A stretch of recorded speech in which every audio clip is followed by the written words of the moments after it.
Oleh karenanya diriwayatkan Hasan rahimahullah pernah berkata, "Kullu yaumin la yu'sallahu fihi fahuwa Aid." Setiap hari kalau kau tidak bermaksiat pada Allah itu adalah hari raya bagimu ya. Karena siapa yang sehari tidak bermaksiat, dia pasti bahagia, pasti. Dia pasti bahagia. Kebahagiaan yang keluar dari hati yang Allah berikan sinar cahaya pada hatinya, maka dia sedang berhari raya sebenarnya. Tapi siapakah orang tersebut yang hari-hari dia lewati tanpa dosa? Dan kalau kita renungkan orang-orang solehin, ya, bagi mereka dosa adalah perkara yang kalau bahasa kita selalu menghantui, kalau bahasa kita ya. Bahasa kita mungkin kurang pas, tapi selalu menjadi perhatian mereka meskipun mereka sudah bertobat. Oleh karenanya diriwayatkan dari Fudail bin Iyad rahimahullah, beliau berkata, "Wa ya sawatahu minka wa in afaut." Dia berkata, sungguh tetap malu kepada engkau ya Rabb meskipun engkau telah memaafkan. Karena kita tahu ada khilaf di kalangan para ulama tentang dosa jika seorang sudah bertobat darinya kemudian diampuni oleh Allah, apakah masih diperlihatkan oleh Allah atau tidak pada hari kiamat kelak? Maka dua pendapat di kalangan para ulama, sebagian mengatakan tidak akan diperlihatkan lagi. Ini merupakan konsekuensi dari nama Allah Al-Afu, dan makna nama Allah Al-Afu di antaranya dari afu artinya menghilangkan jejak. Sementara sebagian ulama berpendapat bahwasanya tetap diperlihatkan sebagai bentuk kasih sayang Allah agar semakin bersyukur. Allah ingatkan dosa-dosa yang pernah dilakukan meskipun telah diampuni. Akan tapi orang-orang solihin mereka tidak melupakan dosa-dosa mereka. Mereka mengingat dosa-dosa mereka. Ya. Oleh karenanya tadi Fudail berkata, "Wa ya sawatahu minka wa in afaut." Ya.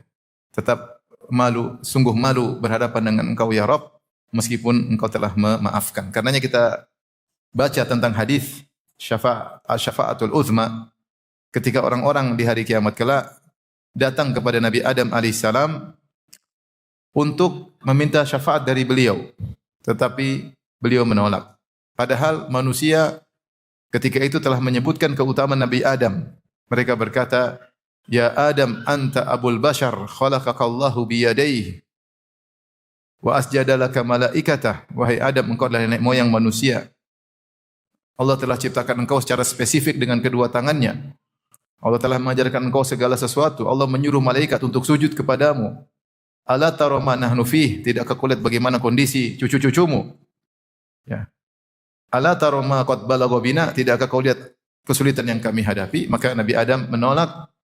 Kemudian dia mengatakan, aku telah berdosa. Allah telah melarangku mendekati suatu pohon lalu aku melanggar. Padahal kita tahu bahwasanya Nabi Adam alaihissalam sudah bertobat dan tobatnya telah disebutkan dalam Al-Quran. Fataba alaih. Allah telah bertobat. Allah telah menerima tobatnya Nabi Adam. Dan Nabi Adam sering kita bermunajat kepada Allah dengan doa yang dipanjatkan oleh Nabi Adam. Rabbana zalamna anfusana wa illam taghfir lana wa tarhamna lanakunanna minal khasirin. Maka Allah ampuni Nabi Adam. Itu pun tidak membuat dia kemudian pede alaihissalam. Dan tetap dosa yang mungkin itu dosa kecil, itu bukan dosa besar. Bukan dosa besar. Ya, tapi itu tidak membuat beliau lupa dari dosa tersebut.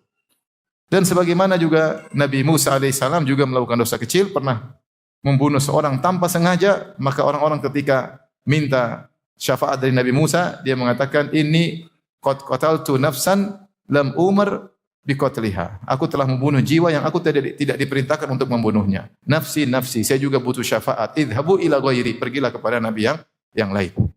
Jadi mau saya orang-orang solihin ya di antara yang mereka pikirkan, kalau bahasa tadi saya kata menghantui mereka adalah dosa-dosa yang pernah mereka lakukan. Dosa-dosa yang pernah mereka lakukan ya. Mereka ingat dosa-dosa mereka. Oleh karena di antara ibadah adalah kita ingat dosa kita. Kita ingat dosa yang pernah kita lakukan. Dan itu faedahnya banyak. Ya. Kita tidak jadi sombong, kita jadi angkuh, kita mengingat kematian, kita mengingat akan hari kiamat, kita akan mengingat hari persidangan. Bagaimana kalau kita dihisab di hadapan Allah Subhanahu wa taala? Maka sungguh indah seorang duduk kemudian dia mengingat dosa-dosanya, baik yang sudah dia bertobat darinya maupun yang dia belum bertobat darinya. Dengan mengingat dosa-dosa tersebut, dia semakin takut kepada Allah Subhanahu wa taala. Taib, maka pada kesempatan kali ini kita akan sama-sama merenung ketika kita merenungkan tentang dosa-dosa kita atau kita ketika sedang berdosa, hendaknya kita renungkan perkara-perkara berikut ya. Semoga membuat kita menjadi lebih baik dan membuat kita semakin semangat untuk kembali kepada Allah Subhanahu wa taala. Yang pertama, ya, tentunya ini perlu bagi kita semua karena sebagian orang dia ingin bertobat tetapi dia sudah tertawan oleh syahwatnya. Dia sudah tertawan, dia enggak bisa apa-apa. Sudah ditawan oleh syahwatnya, sudah tunduk oleh syahwatnya sehingga dia harus memenuhi keinginan syahwatnya. Marilah kita merenung bersama ya, agar kita sama-sama bisa kembali kepada Allah Subhanahu wa taala. Yang pertama, ikhwan dan akhwat,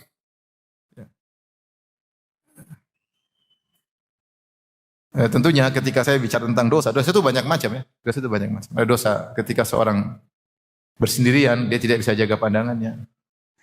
Ada dosa seorang terjerat dengan riba, dia tidak bisa meninggalkan riba karena menurut dia disitulah mata pencahariannya.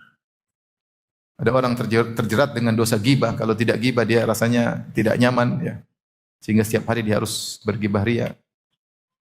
Ada yang terjalin dengan cinta yang tidak syar'i, sudah berkeluarga masih hubungan dengan orang yang tidak syar'i. Kenapa? Dia tertawan oleh apa? Syahwatnya. Dan banyak dosa terkait dengan Allah Subhanahu wa taala, terkait dengan orang-orang sekitar kita. Ada yang mungkin durhaka kepada orang tuanya, ada yang cuek dengan anak-anaknya, ada yang tidak perhatian terhadap istrinya, ada yang membangkang suaminya. Dosa banyak, dosa sangat banyak. Mungkin setiap kita ada yang terjebak dengan dosa sehingga dia sulit untuk meninggalkannya. Ya, sulit untuk meninggalkan. Apalagi dosa tersebut terkait dengan kemaslahatan duniawi. Sehingga mau ditinggalkan susah. Karena ada kemaslahatan apa? Duniawi. Ya. Mau ditinggalkan seakan-akan dunia akan pergi darinya. Maka dia pun bertahan dalam dosa tersebut karena ada kemaslahatan duniawi. Yang seperti ini banyak. Dan seperti ini banyak. Menjadikan maksiat sebagai sarana langsung mata pencaharian atau pendukung mata pencaharian. Banyak sekali. Sebut contohnya banyak sekali. Ya. Taib, maka beberapa perkara yang hendaknya kita renungkan. Yang pertama, ikhwan, ya. Ketika seorang bermaksiat, sungguhnya dia berada dalam pengawasan Allah Subhanahu wa taala. Allah sedang melihatnya dengan penilaian, bukan sekedar melihat saja tapi melihatnya dengan penilaian setiap detik-detik yang dia lewati dilihat oleh Allah dengan pengawasan yang tajam. Makanya di antara nama Allah Ar-Raqib, kata Allah innallaha kana 'alaikum raqiba. Sungguhnya Allah itu Maha mengawasi kalian. Dan Raqib bukannya sekedar melihat, dia lebih spesifik dari melihat. Tetapi dia melihat dengan mengintai dengan tajam. Seperti seorang yang ketika berada di pinggir pantai kemudian dia menjaga di markab. Markab itu areal untuk mengawasi kalau ada kapal masuk. Maka dia dengan lampunya, lampu sorotnya dia melihat dengan awas. Oleh karenanya ketika kita sedang maksiat, ya, jangan sampai hilang dari diri kita bahwasanya Tuhan kita sedang melihat kita dengan mengawasi sambil menilai. Oleh karenanya Nabi menasihati sahabat dengan berkata, ittaqillah haitsu ma kunt. Bertakwalah kepada Allah dimanapun engkau berada. Karena dimanapun engkau berada, kau tidak akan luput dari pengawasan Allah Subhanahu wa taala. Makanya Rasulullah mengatakan, istahyu minallahi haqqal haya. Takutlah, malulah kepada Allah dengan rasa malu yang benar. Dalam sebagian riwayat dikatakan sebagaimana engkau malu dengan seorang soleh dari kaummu. Kalau kita bermaksiat kemudian enggak usah orang soleh, anak kita lewat aja kita malu. Melakukan hal yang tidak pantas, apalagi kalau ketahuan istri kita. Apalagi kalau ketahuan murid kita, apalagi kalau ketahuan guru kita, kita malu. Makanya sebagian salah mengatakan la taj'alillaha ahwanan nadhirina ilaik. Janganlah kau menjadikan Allah adalah yang paling rendah dari orang-orang yang melihatmu. Artinya kalau kau sama orang malu harusnya sama Allah lebih malu. Tapi kenyataan yang terjadi ketika kita tahu tidak ada yang lihat dan kita tahu hanya Allah yang lihat, kita cuek. Ya.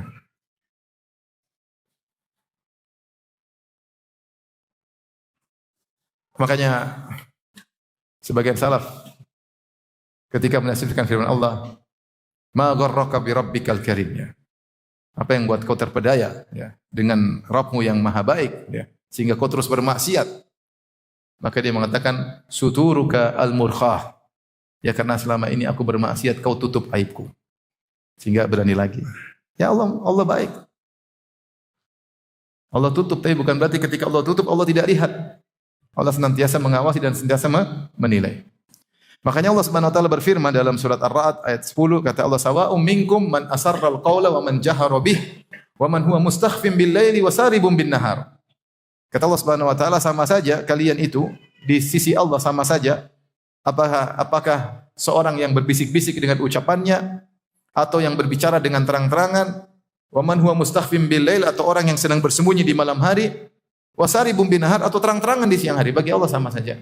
Mau bermaksiat di depan umum, bermaksiat sendirian, bagi Allah, Allah melihat semuanya dan Allah menilai. Demikian juga dalam surat An-Nisa 108 Allah berfirman, yastakhfuna minan nas wala yastakhfuna minallah. Mereka bersembunyi dari manusia, tapi mereka tidak bakalan bisa bersembunyi dari Allah Subhanahu wa taala. Sebagian salaf menafsirkan yastahyuna minan nas wala yastahyuna minallah. Mereka malu kepada manusia tapi mereka tidak malu kepada Allah Subhanahu wa taala. Dan ketika kita bermaksiat kita tidak akan bisa lolos dari Allah, tidak akan lolos dari pengawasan Allah dan kapan Allah ingin melakukan sesuatu pada kita maka akan terjadi. Makanya jin berkata dalam surat Al-Jin wa anna dhananna allan nu'jizallaha fil ardi wa lan nu'jizahu haraba. Dan sungguhnya kami mengetahui, para jin berkata, dan sungguhnya kami mengetahui bahwa kami sekali-kali tidak dapat melepaskan diri dari kekuasaan Allah dan sekali-sekali kami pun tidak dapat lari dari kekuasaan Allah. Itu jin yang diberi kekuatan oleh Allah. Mereka sadar mereka tidak bisa kabur dari pengawasan Allah, tidak bisa kabur dari genggaman Allah Subhanahu wa taala. Apalagi kita manusia yang punya banyak keterbatasan. Maka ketika kita sedang bermaksiat, yakinlah kita sedang dilihat Allah. Maka tinggalkan, hadirkan sebentar saja. Ya Allah, Engkau melihatku dan saya yakin Engkau sedang melihatku. Ini kalau kita hadirkan sebelum bermaksiat, maka manfaatnya luar biasa. Tetapi kalau sedang bermaksiat kemudian kita hadirkan ini terkadang syahwat kita mendominasi. Sehingga tidak bermanfaat lagi mengingat hal tersebut. Meskipun terkadang bermanfaat seperti diriwayatkan ada seorang lelaki mengajak berzina seorang wanita. Ketika mereka sudah di tengah gelap malam, tidak ada yang melihat, ya. Kemudian dia berkata, "Ma ma'ana illal kawakib." Tidak ada yang bersama kita kecuali bintang-bintang. Sudah kita berzina aja, enggak ada orang lain. Yang ada cuma apa? Bintang-bintang. Bintang-bintang mau ngapain bintang-bintang? Maka sang wanita yang diajak berzina berkata, "Fa aina mukaukibuha?" Kalau gitu mana yang menciptakan bintang-bintang tersebut? Bersama kita atau tidak? Maka kalau kita lagi maksiat, ya, lagi mungkin duduk, kemudian bersendirian, lagi nonton Korea, ya, ingat-ingat, aduh, Allah lagi ngeliat nih. Seri berikutnya, udah satu seri aja, jangan 2 seri. Seri kedua, Allah lihat lagi. Dan Allah lihat dengan awas. Allah lihat dengan awas, dengan penilaian yang ketat.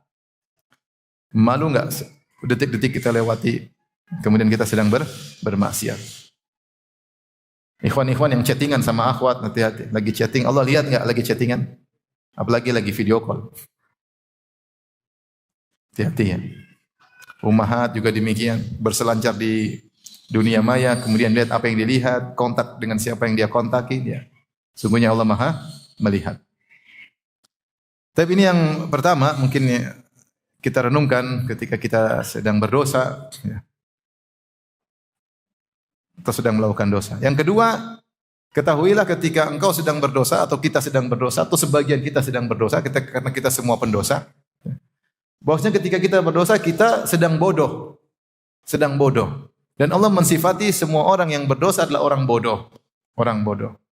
Sebagaimana dalam firman Allah Subhanahu wa taala surat An-Nisa ayat 17. Kata Allah, "Innamat taubatu 'alallahi lil ladzina ya'maluna as-su'a bi jahalatin tsumma yatubuna min qarib." Faulaika yatubullahu alaihim wa kana Allahu aliman hakima. Sungguhnya taubat itu Allah berikan kepada orang yang melakukan kemaksiatan bijahalatin karena kebodohan, dengan kebodohan kemudian mereka bertobat sebelum gorgorah, sebelum nyawa di kerongkongan. Allah mensifati di sini kata Allah ya'maluna su'a bijahalah, melakukan dosa dengan kebodohan. Ini dengan kebodohan ini adalah wasfun lazim. Wasfun lazim itu orang yang melakukan maksiat dia pasti bodoh. Kenapa dia bodoh? Di antara bentuk kebodohannya dia mendahulukan kenikmatan dunia dengan mengorbankan kenikmatan akhirat. Bal tu'thirunal hayata dunya wal akhiratu khairu wa abqa. Kalian mendahulukan kesenangan dunia padahal akhirat lebih baik dan lebih kekal. Bukankah ketika dia bermaksiat berarti bisa jadi ya, dia terjerumus dalam neraka dan bisa jadi dia terluput dari kenikmatan surga yang sempurna dan abadi? Mungkin atau tidak? Mungkin. Maka berarti dia bodoh. Dia bodoh. Orang bodoh, orang yang mengambil sedikit hanya sesaat, kemudian mengorbankan yang banyak dan sempurna. Itu orang bodoh. Makanya kita semua ini kalau bermaksiat sedang bodoh. Lagi sebodoh-bodohnya. Antum tahu hidup ini cuma sebentar, 60-70 tahun. Setiap detik yang kita lewati dalam ketaatan akan Allah ganti dengan kenikmatan yang sempurna dan abadi. Sebagai contoh salat 2 rakaat sebelum subuh. Siapa yang salat 2 rakaat sebelum subuh khairu minad dunya wa ma fiha. Akan diganti oleh Allah yang mungkin kita kerjakan 2-3 menit, Allah akan ganti dengan kenikmatan yang lebih baik dari dunia dan seisinya. Lah, ini kita bukan hanya tidak salat 2 rakaat sebelum subuh, bahkan kita sedang bermaksiat karena ada kelezatan yang kita rasakan. Maka orang yang mendahulukan kelezatan yang sesaat, sebentar, yang kemudian ujungnya adalah penderitaan, adalah orang bodoh dengan mengorbankan apa? Kenikmatan yang abadi. Ini bodoh yang pertama. Mendahulukan yang sedikit, meninggalkan yang banyak.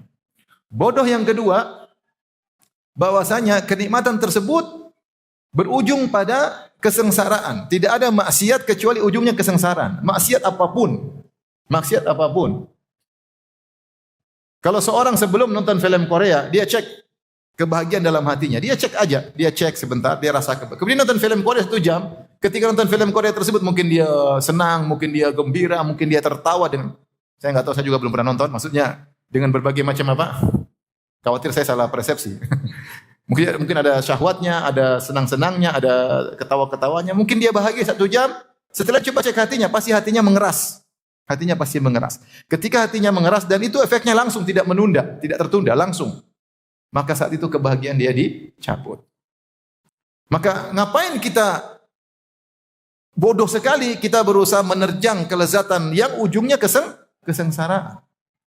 Betapa banyak orang tidak lagi hasrat sama istrinya. Dan ini nyata, saya ketemu seorang cerita dari dokter mengalami banyak pasien laki-laki datang tidak bisa lagi hasrat sama istrinya.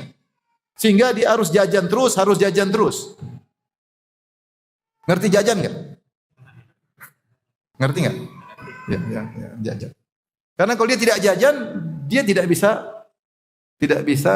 lezat. Coba.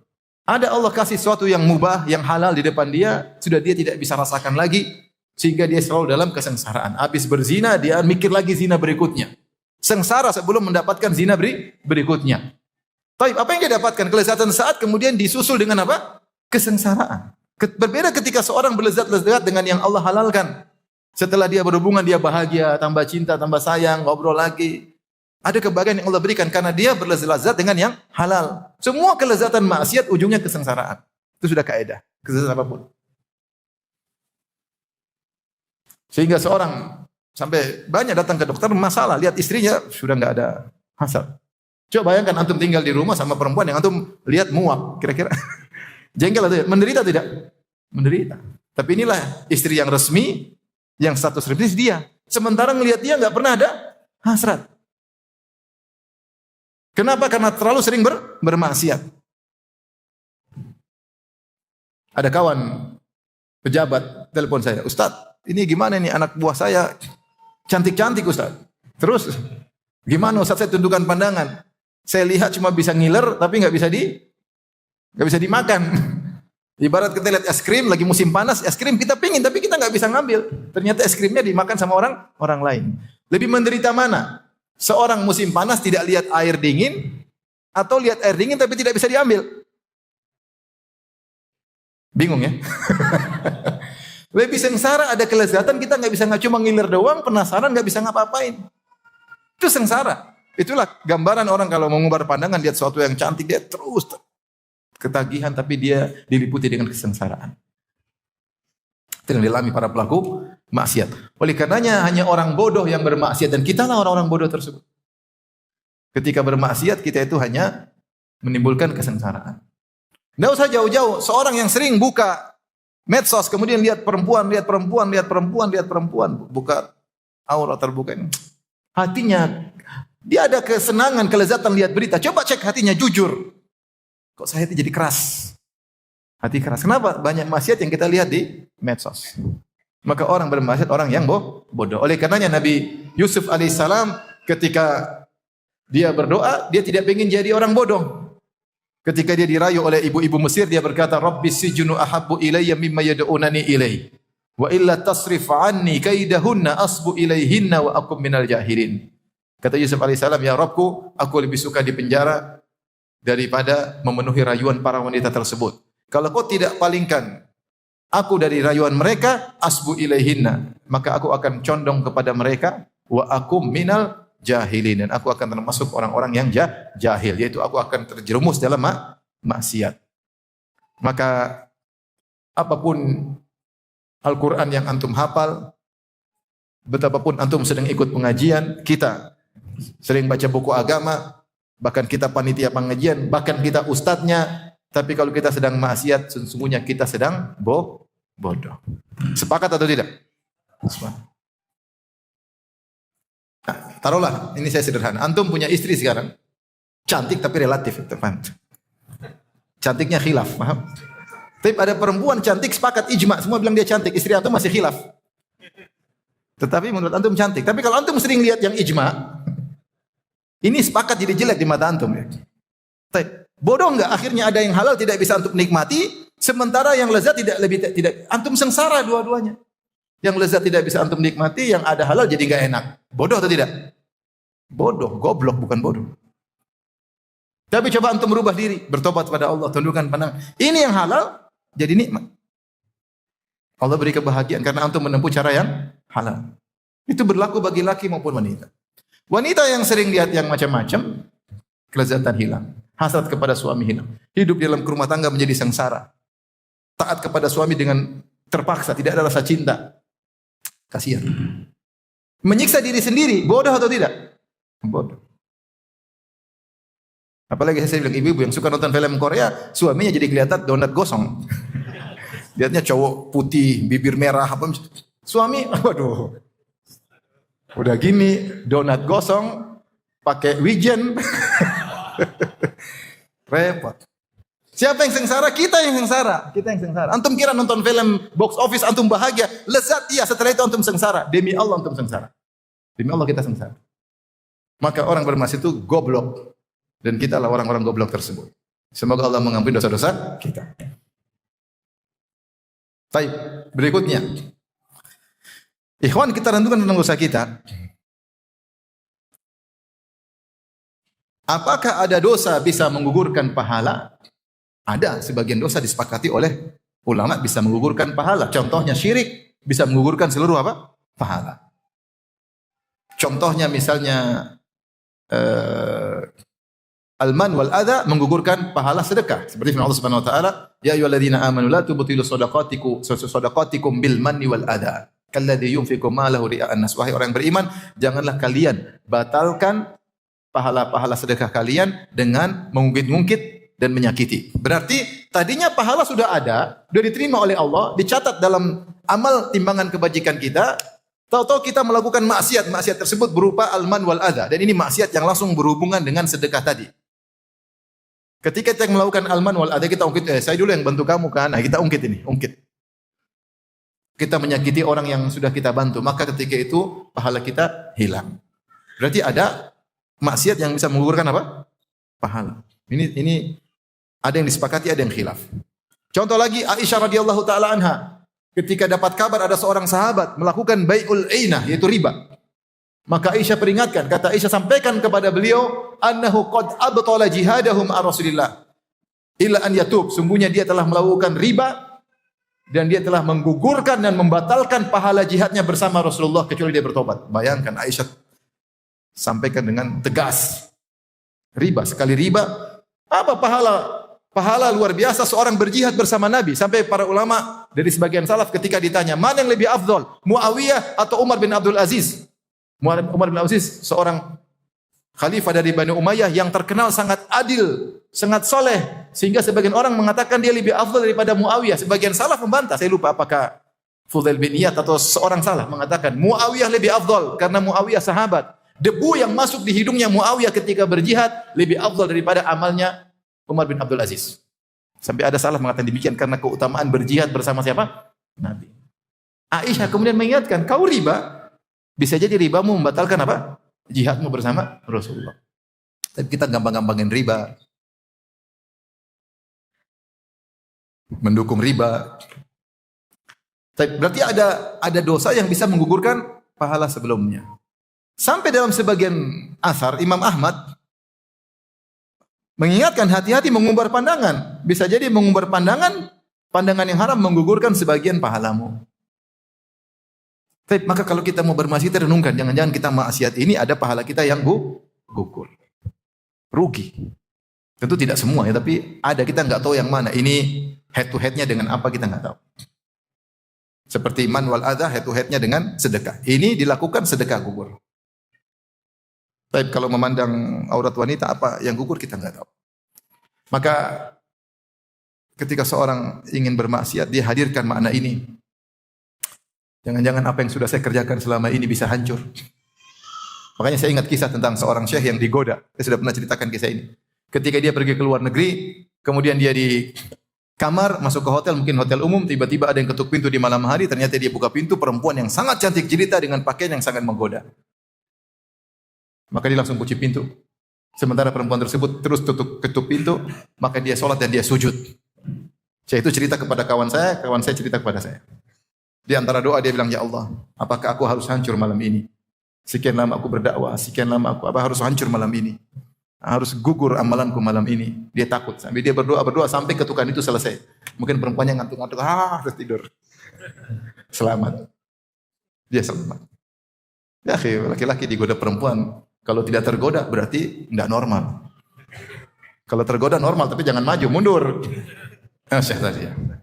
Kalau hasil disebutkan, teman saya cerita, Syekh itu dia cerita setelah dia selamat, dia bahagia. Ketika dia pulang, dia di Jeddah, dia turun dari pesawat, tiba-tiba ada telepon. Dia angkat, zaman dulu dia telepon. Tanya kenapa? Kata Syekh, tahu-tahu ada yang bilang, Syekh, saya mau menawarkan putri saya buat antum. Allahu Akbar.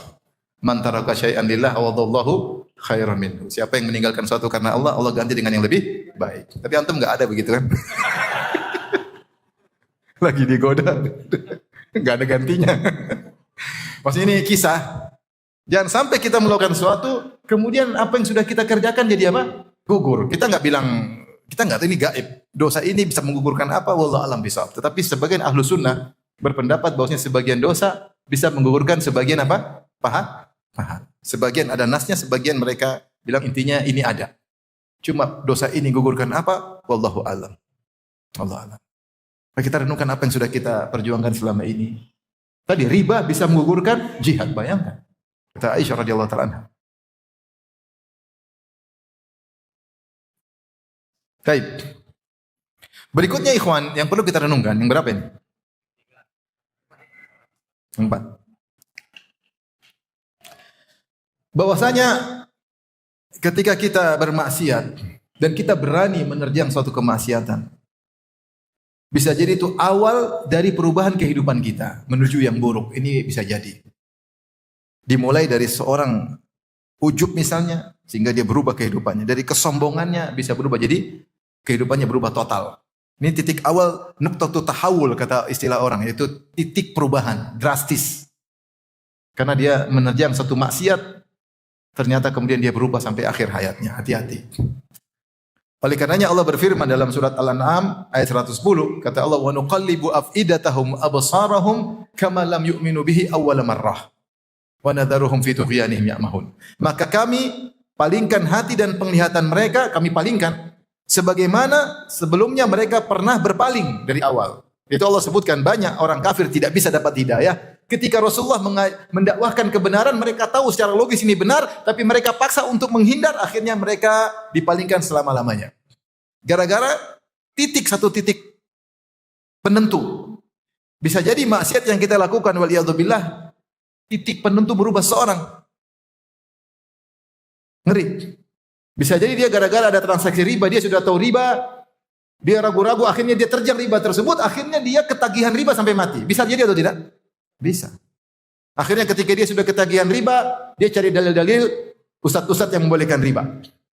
Bukan cuma itu, akhirnya dia membahlul-bahlulkan orang yang keluar dari instansi ribawi. Bisa jadi? Bisa. Bisa. Satu maksiat merubah kehidupan apa? Seseorang.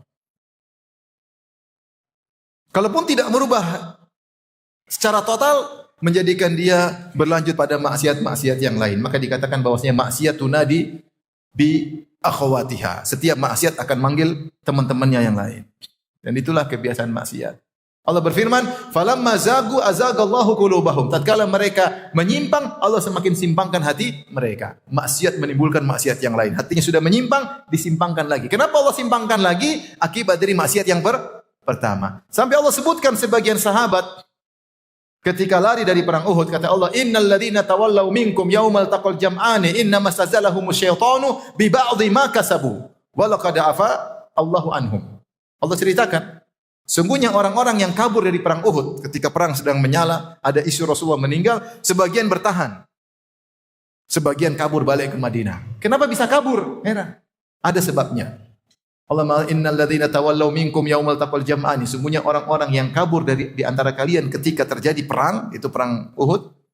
Innama stazallahumus syaitan, sungguhnya mereka digelincirkan oleh syaitan. Kenapa? Bi ba'dhi ma kasabu, akibat sebagian dosa yang pernah mereka lakukan. Jadi orang kalau melakukan dosa-dosa, dia semakin mudah tergelincir oleh syaitan, dan dosa ini akan manggil teman-teman dosa yang lain. Ibarat kalau orang sudah misalnya suka ngelihat film, akhirnya dia mulai yang lain, mulai chattingan sama perempuan, mulai ini, mulai akhirnya zina, akhirnya apa? Berkembang. Tidak satu maksiat saja, maksiat tersebut akan berkembang. Maka ketika kita bermaksiat, segera bertobat. Jangan-jangan saya mulai ini, akhirnya saya berkembang yang lainnya.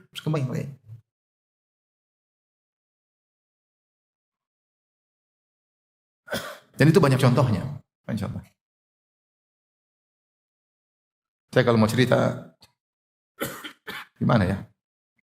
Saya itu jangan sepele, saya tidak bicara kalau orang sudah kejebak maksiat siapapun dia, orang awam, penuntut ilmu, dai, bisa kejebak pada maksiat-maksiat berikutnya. Bisa. Maka karena kita pasti berdosa, maka kalau kita berdosa segera bertobat. Jangan tunda-tunda. Taib. Jadi bisa jadi seorang terjerumus dalam maksiat-maksiat berikutnya karena dosa yang pertama, apalagi kalau kita ada menggampangkan, maka hati kita berpaling kemudian semakin dipalingkan. Waliyadzubillah. Resikonya bukan cuma itu, tapi resiko-resiko berikutnya. Taib. Berikutnya ikhwan dan akhwat yang rahmati Allah Subhanahu wa taala. Ketika kita bermaksiat kepada Allah Subhanahu wa taala, kita berani bermaksiat kepada Allah Subhanahu wa taala. Sering orang memandang bahwasanya enggak ada dampaknya. Saya maksiat aman saja, jualan masih lancar, orang juga masih muliakan saya, aman-aman saja. Secara ekonomi tidak ada berkurang, justru customer semakin banyak gara-gara maksiat. Buktinya saya buka pintu maksiat sedikit ternyata semakin laris. Sehingga banyak orang memandang dampak maksiat hanya dari sisi duniawi, dari sisi fisik, dari sisi ekonomi. Saya sehat-sehat saja, MCU juga kolesterol normal, aman-aman saja. Habis bermaksiat juga kolesterol normal. Tayyib. Ibnu Qayyim menjelaskan bahwasanya justru dampak maksiat yang pertama adalah menyerang hati. Dan maksiat itu akan berdampak meskipun tidak langsung. Dia seperti racun yang masuk ke dalam tubuh, sedikit demi sedikit ada saatnya dia meledak. Dampak maksiat tidak harus sekarang. Bahkan kalau sekarang pun mungkin kau tidak sadar karena dampak maksiat itu yang pertama dia serang adalah hati. Orang kalau maksiat hatinya terserang, hatinya menjadi hitam. Semakin banyak maksiat semakin hitam dan ini langsung berdampak. Dia jadi malas beribadah, dia kurang khusyuk baca Quran. Ya. Dia tidak terenyuh ketika mendengar nasihat-nasihat. Kenapa? Hatinya mati. Tapi matinya pelan-pelan tidak langsung. Sehingga jangan antum lihat dampak maksiat hanya pada secara fisik. Saya aman-aman saja. Hati antum bermasalah. Bermasalah. Dan jika antum teruskan suatu saat akan hancur antum. Entah yang hancur akidah antum atau yang hancur adalah secara duniawi antum. Sampai diriwayatkan seorang salah mengatakan man talabal hadis li ghairillah mukira bihi. Siapa yang mencari ilmu hadis, mencari hadis ilmu periwayatan karena riya, maka dia akan dibuat makar oleh Allah Subhanahu wa taala. Itu makar itu apa? Apa itu makna makar? Makar itu dia digiring kepada kebinasaan tanpa dia sadari, seakan-akan natural padahal kebinasaan. Dan itu kita lihat dalam banyak kejadian dalam kehidupan ini. Ada orang yang misalnya zalim, ketika dia berbuat zalim, dia merasa Allah tidak hukum dia ketika itu. Mungkin Allah hukum dia 20 tahun lagi. Mulailah dia mengalami kesusahan. Tapi saking naturalnya, sehingga dia tidak merasa itu akibat kezaliman yang dia lakukan. Itu Allah sedang berbuat makar kepada dia. Itu waliyadzubillah mengerikan. Maka seorang harus peka dengan dosanya. Karena kalau dia tidak peka, maka dia bisa terkena dampaknya. Ya, meskipun waktu yang panjang, tapi dia akan kena. Man talabal hadis li ghairillah mukira bihi. Siapa yang mencari ilmu riya bukan karena Allah Subhanahu wa taala, maka dia akan kena makar Allah cepat atau lambat. Baik. Dari situ coba kita renungkan hati kita. Kita dulu mungkin awal ngaji, ketika semangat ngaji, kita kalau enggak salat berjamaah hati kita rasanya berat. Sedih enggak salat berjamaah. Sekarang enggak salat berjamaah sekali dua kali aman enggak apa-apa, biasalah. Nabi aja ketiduran katanya. Biasa. Dulu kalau kita awal ngaji tundukkan pandangan lihat cewek terbuka aurat mungkin kita merasa aduh dosa ini. Udah lama ngaji malah terbiasa. Ini tidak terjadi sekarang. Ini dampak maksiat yang kita lakukan akumulasi yang mungkin tidak sadari ternyata efeknya ada. Efeknya ada. Sehingga kita biasa. Sampai kita melakukan maksiat hati kita tidak merasa sakit. Berarti hati kita sedang berpenyakit, bermasalah sehingga kita tidak peka. Makanya Ibnu Qayyim dalam dunia berkata, "Wallahi law annal quluba salimatun la taqatta'at asafan minal hirmani." Seandainya hati seseorang itu bersih, tentu dia akan tercabik-cabik ketika dia terhalang dari suatu kebaikan. Seorang ternyata misalnya tidak jadi melakukan tidak bangun malam ketiduran, dia sedih. Ada apa saya tidak salat malam? Kenapa saya beberapa hari terhalangi di salat malam? Kenapa hari-hari lewat saya tidak buka Quran? Dia sedih. Tapi kalau sudah akumulasi enggak ada rasa apa-apa. Ah biasalah. Memang salat malam tiap hari kan enggak wajib. Ada aja dalilnya. Enggak salat subuh. Rasulullah juga dalam hadis ketiduran salat subuh. Iya Rasulullah cuma sekali dua kali. Kau 1000 kali tidak salat subuh. Terus mau nyamakan dengan Nabi SAW. Sehingga jadi biasa. Jadi biasa. Kalau orang hatinya ada kesempatan dia berbakti sama orang tua, tidak bisa, dia menyesal kenapa saya tidak berbakti. Dia mau bersedekah enggak jadi, dia sedih kenapa saya tidak jadi bersedekah. Sedih. Karena ada kesempatan untuk naik level di surga, dia lewatkan. Kalau hati bersih seperti itu. Ya, sehingga ada hal yang kebaikan yang dia terhalangi darinya, maka hatinya tercabik-cabik. Ini jika hati seorang apa? Bersih dan selamat.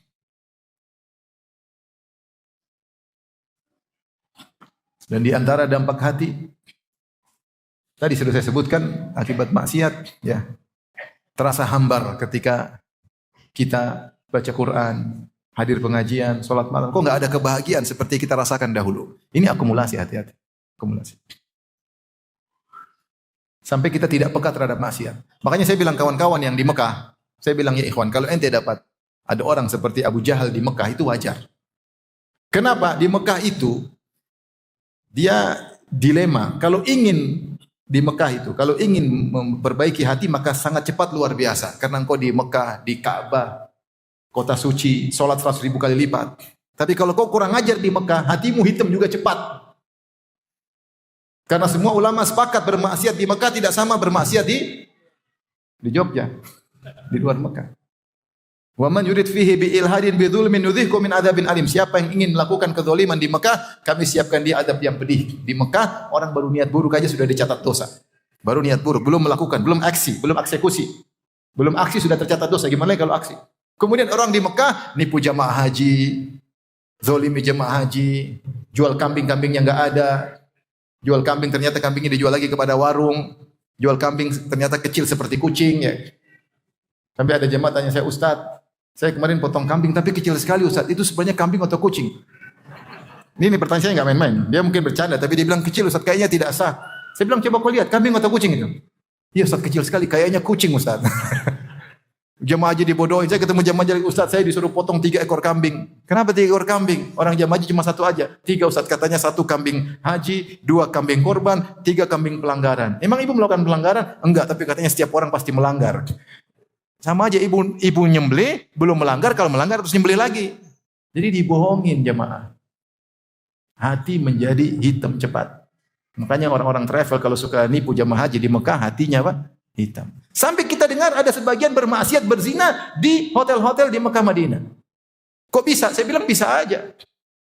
Bisa aja. Kenapa? Karena maksiat di tanah haram, akumulasi. Hitamnya cepat, tidak seperti kita maksiat di Jogja, di Jakarta. Enggak. Jogja, Jakarta apa? Mekah Madinah ini kota suci. Kok bermaksiat situ? Hitam langsung cepat. Udah hitam, hati bisa seperti Abu Jahal. Kita kok dengar, kok bisa di Mekah begitu? Bisa. Enggak usah heran. Karena ketika maksiat dilakukan, yang pertama diserang apa? Hati. Maka ini hati-hati akumulasi. Lihat kata Nabi SAW tentang orang berdusta. Ini maksiat dusta. Kata Rasulullah SAW, Iyyakum wal kadhib, fa innal kadhiba yahdi ilal fujur, wa innal fujura yahdi ilan nar, wa la yazalu rajulu yakdzib, wa yataharral kadhib, hatta yuktaba indallahi kadzaban. Hati-hatilah dengan dusta. Iyyakum wal kadhib, hati dengan dusta. Kenapa? Dusta mengantarkan kepada kefajiran, kepada dosa-dosa. Dan kefajiran mengantarkan kepada neraka. Wala yazalu rajul yakdzib, dan seorang senantiasa berdusta. Ini akumulasi, dusta 1 hitam, dusta 2 hitam. Wa yataharral kadzib, bahkan dia jago dusta. Jago dusta, bahkan dia sengaja berdusta. Bukan dusta terpaksa aja, bahkan yataharra itu dia benar-benar cari kesempatan untuk bisa berdusta. Kata Allah, kata Nabi, hatta yuktaba indallahi kadzaban, sampai distempel oleh Allah sebagai pendusta. Ketika sudah distempel oleh Allah sebagai pendusta, dia hilang kepekaan terhadap dusta. Sehingga dia dusta seperti ngomong biasa. Dusta seperti ngomong biasa. Saya pernah nasihati seorang. Saya bilang, engkau dusta. Saya dusta di mana? Saya bilang, kau saking banyak dusta, kau lupa dustamu. Saya bilang. Ini dusta-dustamu. Saya emosi. Karena dia suka berdusta. Karena saking berdusta, udah dusta, dia udah cuek. Seakan-akan cuma minum air putih aja, nggak ada masalah. Wa amal munafik yara dzunubahu kadhumabin mara ala anfi fayaqulu hakadha. Adapun orang munafik, dia tidak pandang dosanya. Dia kalau melakukan dosa seakan-akan seekor lalat lewat, dia cuma usir. Dan ada orang berdusta seperti biasa sekali. Ini contoh maksudnya, sudah distempel oleh Allah. Maka hati-hati ikhwan, kalau kita bermaksiat tidak bertobat, maka kepekaan terhadap maksiat akan hilang. Sehingga hati kita sudah hitam terakumulasi, waliyadzubillah, kita mau begini, kayaknya enggak ada masalah, biasa-biasa aja. Sampai ada orang berdosa, kemudian kawan bilang, ini luar biasa. Dia salah tapi seakan-akan tidak salah. Ini kalau bukan jujur atau pemain. Kalau orang salah kemudian seperti tidak bersalah, kan mungkin orang jujur benar-benar tidak ada dosanya. Atau pemain, memang dia jago. Sehingga dia tidak peka lagi dengan nama, tidak takut mau dibilang tenang aja. Padahal dia berdosa. Alhamdulillah. Maka hati-hati ikhwan. Maksud saya kalau kita melakukan dosa, segera kita bertobat kepada Allah Subhanahu wa taala. Baik. Tatkala kita bermaksiat, yang perlu kita renungkan, ini berapa sekarang? Keenam. Ingat, kita akan dihisap waktu kita terbuang sia-sia. Karena maksiat itu butuh energi, butuh duit, butuh waktu. Dan semua ini akan hilang sia-sia dan di akhirat akan menjadi malah petaka. Seorang mau berzina, dia butuh energi, kumpulin duit, dia mungkin hunting cewek di ini, telepon sana, telepon sini, janji. Kemudian sembunyi-sembunyi agar istri tidak tahu, kemudian ketemu deg-degan. Butuh energi, butuh waktu, sembunyi-sembunyi, itu semua habis waktu. Dia nonton film Korea maksiat kan bukan 1 seri, sampai 30 seri, episode baru lagi, judul baru lagi, nonton lagi berseri-seri, habis waktu. Dia nonton film dewasa, sehari kecanduan, sehari 1 jam, besok lagi, 30 hari, 30 jam, tidak terasa, malaikat catat terus, tidak pernah berhenti. Ini semua akan dibongkar pada hari kiamat. Ya. Dia duduk bergibah dengan kawan-kawannya setengah jam, gibah lagi tiap hari, berapa waktu sudah dia lakukan. Dia makan riba, tiap bulan dia terima uang riba, sampai 12 tahun. Kamu kok tidak tobat? Nanti insya Allah saya tobat kalau pensiun, itu namanya tobat terpaksa, sudah pensiun. Tapi kalau ada tawaran lagi, masuk lagi. Bertahun-tahun dia jalani maksiat. Dia narkoba, kemudian dia terjebak kecanduan dan maksiat itu buat candu, maksiat buat candu. Kata setan, la uzayyina lahum fil ardi wa la ughwiyannahum ajmain. Setan sudah bersumpah, iblis bersumpah di hadapan Allah dalam surat Al-Hijr, la uzayyinanna lahum fil ardi, aku akan menghiasi maksiat di atas muka bumi bagi anak-anak Adam. Kata sebagian ahli tafsir, yaitu kalau tidak dilakukan dia gelisah. Dia gelisah. Intinya menunjukkan maksiat itu memiliki sifat candu. Makanya saya sering bilang, kita ini manusia dihadapi dengan dua. Sama-sama bikin candu. Kebaikan bikin candu, maksiat juga bikin apa? Candu. Tinggal kamu pilih, jadi candu pelit atau candu rajin bersedekah. Sama-sama kecanduan. Orang kalau suka bersedekah, dia tidak bersedekah, dia gelisah. Ini uang banyak, mau kemana? Harus saya keluarin. Sama kalau orang pelit, dia kecanduan pelit. Ngapain kasih dia? Saya capek-capek, enak aja minta-minta. Sana kerja sendiri, kecanduan pelit. Tinggal antum pilih, mau jadi candu apa? Mau kecanduan baca Quran atau kecanduan nonton film? Masalahnya, untuk bermaksiat butuh energi, butuh waktu yang panjang. Butuh biaya, butuh kuota. Ya tidak? Ini semua dicatat oleh malaikat akan dibuka pada kita pada hari kiamat. Renungkan kembali. Setiap waktu yang kita lewati adalah nikmat yang akan Allah tanya. Di antara nikmat yang Allah tanya, lan tazala qadama abdin hatta yus'ala an arba. Lan tazula qadama abdin hatta yus'ala an arba. Kedua kaki seorang hamba tidak akan bergeser menuju surga atau neraka sampai ditanya tentang 4 perkara. Di antaranya an umrihi fima afnah, tentang umurnya kemana dihabiskan. Umur maksudnya waktu. Sekali-sekali kita renungkan kalau kita lagi buka medsos, saya bakalan ditanya setengah jam saya nonton ini. Saya bisa enggak jawab Allah habiskan waktu nonton ini? Kalau bisa jawab. Lanjutkan. Kalau enggak bisa ganti. Kalau maksiat bisa jawab enggak? Enggak bisa. Enggak bisa. Kita saja suka olahraga, kita nonton acara olahraga berjam-jam, kalau kita ditanya, yakin bisa jawab? Itu padahal olahraga yang mungkin hukum asalnya mubah, kita pun bingung jawabnya. Tapi kalau maksiat gimana jawabnya? Maka seorang merenungkan, apakah dia ridha jika catatan amal dibuka ternyata isinya berjam-jam bermaksiat kepada Allah Subhanahu wa taala. Kemudian renungkan, terakhir, umur kita semakin habis, waktu kita semakin, tubuh kita semakin dimakan oleh zaman, semakin rapuh, rambut semakin putih, pandangan semakin lemah, penyakit-penyakit mulai muncul, kekuatan tidak seperti dulu. Berarti umur kita bakalan habis.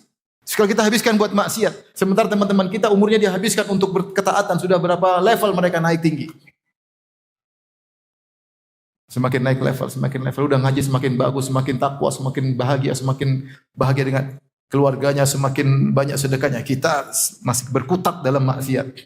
Sudah berapa kita rugi? Kalaupun kita bertobat, mungkin sudah 2 tahun kita maksiat, dia sudah 2 tahun untuk sampai level kemana? Rugi kalau kita persaingan tentang hari akhirat. Kalau kita tobat, kalau kita enggak tobat, waliyadzubillah.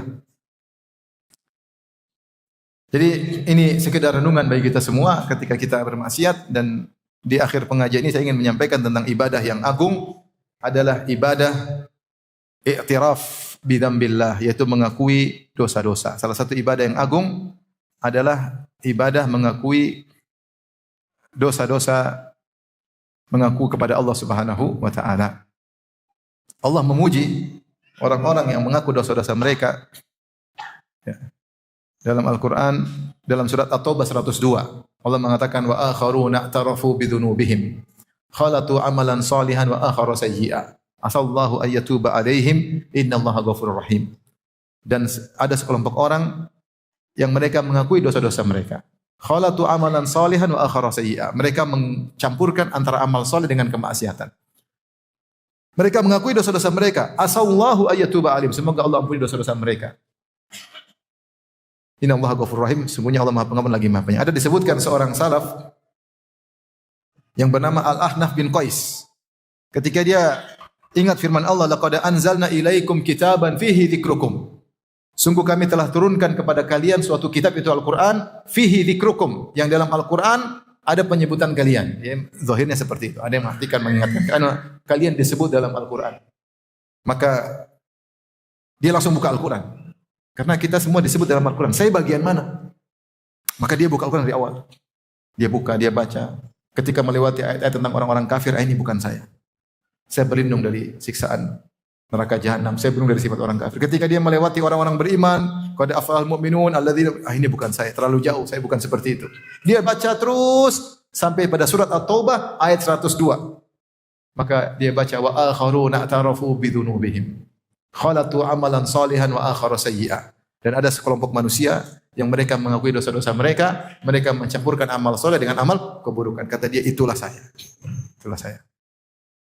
Maka tinggal kita mengakui dosa-dosa kita di hadapan Allah, maka Allah akan ampuni dosa-dosa kita. Itu jalan yang sangat mudah. Kalau kita bicara di dunia, kita disidang oleh orang. Ada salah, kemudian hakim sidang kita. Kalau seorang itu atau terdakwa mengaku, itu cara paling ampuh. Dia mengaku seluruh kesalahan, tidak perlu lagi datangkan saksi, tidak perlu lagi bukti-bukti, dia ngaku selesai. Tetapi di dunia orang tidak mau ngaku karena dia tahu kalau dia ngaku dia akan habis. Dia akan ditangkap, mungkin dibunuh, akan macam-macam, akan diambil hartanya, sehingga orang tidak mau ngaku, sehingga hakim butuh mendatangkan bukti-bukti. Tapi kalau kita ngaku di depan Allah, justru sebaliknya, kita ngaku dosa-dosa kita, maka kita akan selamat. Dan kita nggak perlu malu. Kalau ngaku di depan hakim kita malu. Tapi kalau ngaku di depan Allah adalah ibadah, justru pintu keselamatan. Wa akharuna atarafu bidzunubihim. Dan sebagian orang mereka mengakui dosa-dosa mereka. Jangan sampai kita tidak mengakui dosa, akhirnya baru mengaku di hari kiamat kelak yang di mana sudah tidak bermanfaat. Allah Subhanahu wa taala menyebutkan tentang orang-orang kafir yang mereka baru mengaku di hari kiamat kelak. Dalam surat Ghafir ayat 11 kata Allah, mereka berkata, fa'tarafna bidzunubina fahal ila khurujin min sabil. Ya Allah, kami ngakui dosa-dosa kami. Fa'tarafna bidzunubina, kami ngaku sekarang ya Allah. Fahal ila khurujin min sabil, adakah cara untuk bisa keluar dari neraka? Jawabannya enggak ada. Percuma mengaku di hari kiamat kelak. Demikian dalam surat Al-Mulk ayat 11 Allah berfirman, fa'tarafu bidzunubihim fasuhqan li ashabis sa'ir. Mereka pun mengakui dosa-dosa mereka, maka celaka bagi mereka masuk dalam neraka jahanam. Maka ini ibadah yang agung yang harus kita lakukan, ngaku dosa-dosa kita. Oleh karenanya ada zikir-zikir yang mengingatkan kita untuk mengaku dosa. Kita ketika baca zikir tersebut hanya kita berhenti untuk kita ngaku dosa-dosa kita. Seperti zikir pagi petang. Zikir Sayyidul Istighfar apa? Allahumma anta rabbi, la ilaha illa anta khalaqtani wa ana abduk wa ana ala ahdika wa wa'dika mastata'tu. A'udzubika min syarri ma sana'tu. Ini di antara pengakuan. Aku berlindung dari dampak keburukan yang sudah aku lakukan. Berarti aku maksiat enggak? Aku maksiat enggak? Dan kita tahu pasti ada dampaknya, maka kita berlindung. Ya Allah, saya maksiat. Makanya a'udzubika min syarri ma sana'tu. Aku berlindung dari keburukan apa yang telah aku lakukan. Itu dosa-dosa. Kemudian setelah itu, abu'u laka bi ni'matika alayya, dan aku mengakui meskipun aku seperti ini, aku akui seluruh nikmat kau terus turunkan kepadaku. Kemudian pengakuan berikutnya, abu'u bi dzambi. Dalam sebagian riwayat, abu'u laka bi dzambi. Dan aku mengakui dosa-dosa. Abu'u bi dzambi maknanya, ya Allah, ada dosa-dosa yang aku pikul belum bisa aku tinggalkan. Aku mengakui hal tersebut. Tolonglah hamba-Mu ini. Itu di antara doa dalam sel istighfar, kita renungkan ini makna. A'udzubika min syarri ma sana'tu, itu pengakuan. Kemudian abu'u bi dzambi, yaitu aku mengaku aku datang bertemu dengan engkau dengan memikul apa? Dosa-dosa. Ini salah satu zikir yang situ ada iktiraf. Di antaranya juga dalam doa istiftah, wajjahtu wajhiya lilladzi fataras samawati wal ard hanifa wa ma ana minal musyrikin. Inna salati wa nusuki wa mahyaya wa mamati lillahi rabbil alamin. La syarika lahu bidzalika wa ana awwalul muslimin. Kemudian Allahumma antal maliku la ilaha illa anta. Anta rabbi wa ana abduk. Zalamtu nafsi wa i'taraftu bi dhanbi. Faghfir li dhunubi jami'an. Innahu la yaghfiru dhunuba illa ant. Wahdini li ahsanil akhlaqi la yahdi li ahsaniha illa ant. Wasrif anni sayyi'aha la yasrif anni sayyi'aha illa ant. Allahumma inni laka wa ilaik. Wa syarru laysa ilaik. Wal khairu wa labbaik wa sadaik wa syarru laysa ilaik. Wal khairu biyadaik inni laka wa ilaik tabarakta wa ta'ala. Ini doa istiftah panjang banget ya. Sudah hafal belum? Belum. Yang hafal yang mana? Ini doa istiftah panjang dalam Sahih Muslim. Dari kalau masalah Ali bin Abi Thalib. Kita ulangi doanya kepanjangannya. Tapi di antaranya Rasulullah dalam doa itu mengatakan, Allahumma anta rabbi wa ana abduk dzalamtu nafsi. Aku telah berbuat dosa terhadap diriku wa taraftu bi dzambi, dan aku mengakui dosa-dosaku. Faghfir li dzunubi jami'an innahu la yaghfiru dzunuba illa ant. Jadi ada iktiraf, saya mengaku dosa-dosa. Ini di antara Kalau kita baca doa tersebut, hendaknya seorang merenungkan di antara ibadah yang agung adalah mengakui dosa-dosa.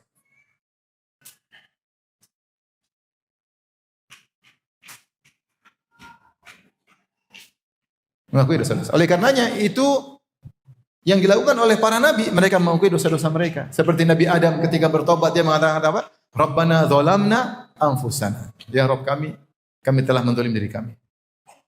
Wa illam taghfir lana wa tarhamna lanakunanna minal khasirin. Kalau kau tidak merahmati kami dan mengampuni kami termasuk orang yang merugi.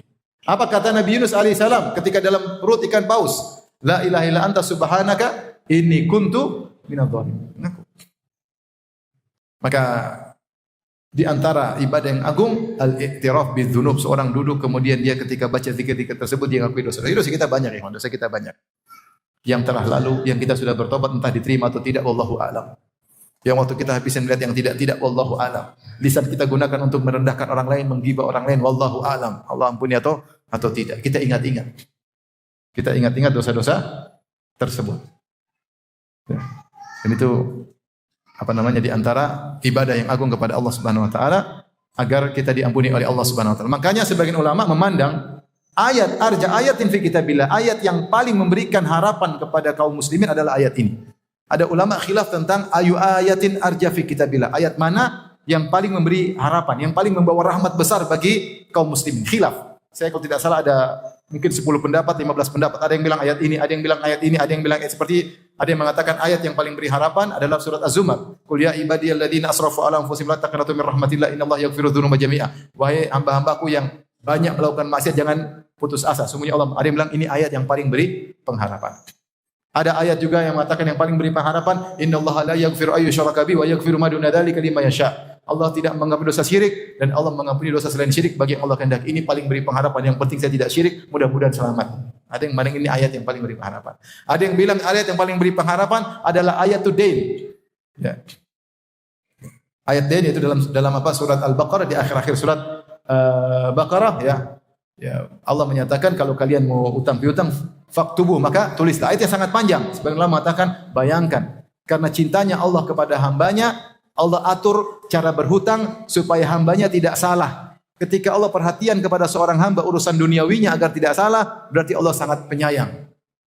Sampai detail masalah ayat terpanjang ayat tentang hutang piutang. Dan ada yang mengatakan ayat ini yang paling memberikan apa? Harapan. Karena kebanyakan manusia mencampurkan kebaikan dan keburukan. Selama mengakui dosa, Allah ampuni. Tinggal ngaku. Sering diulang-ulang pengakuan tersebut.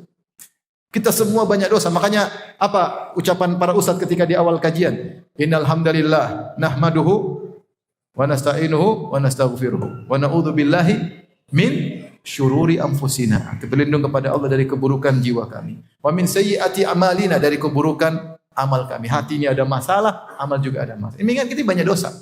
Kita banyak dosa.